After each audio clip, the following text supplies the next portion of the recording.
লোকসভা নির্বাচন সংক্রান্ত বিভিন্ন বিষয় নিয়ে ভারতীয় জনতা পার্টির সকল বুথের কার্যকর্তা এবং নির্বাচনী এজেন্টদের সাথে আলোচনা করেন রাজ্য বিধানসভার অধ্যক্ষ বিশ্ববন্ধু সেন। ২৭শে এপ্রিল শনিবার দুপুর আনুমানিক ৩টে নাগাদ উত্তর ত্রিপুরা জেলার জেলা সদর ধর্মনগর শহরের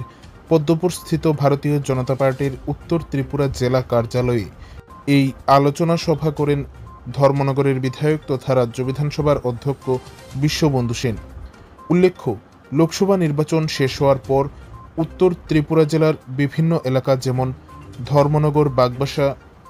পানিসাগর, যুবরাজনগর, কদমতলা, কাঞ্চনপুর সেই সকল জায়গা থেকে ভারতীয় জনতা পার্টির কার্যকর্তারা এবং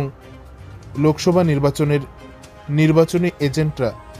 জেলা কার্যালয়ে আসেন এবং জেলা কার্যালয়ে ধর্মনগরের বিধায়ক তথা রাজ্য বিধানসভার অধ্যক্ষ বিশ্ববন্ধু সেনের সাথে লোকসভা নির্বাচন সংক্রান্ত বিভিন্ন বিষয় নিয়ে আলোচনা করেন। যেখানে এই আলোচনা সভায় উপস্থিত ছিলেন যুব মোর্চার ধর্মনগর মণ্ডলের মণ্ডল সভাপতি রাহুল কিশোর রয়, ভারতীয় জনতা পার্টির ধর্মনগর মণ্ডলের মণ্ডল সভাপতি শ্যামল নাথ, ধর্মনগরের বিধায়ক তথা রাজ্য বিধানসভার অধ্যক্ষ বিশ্ববন্ধু সেন।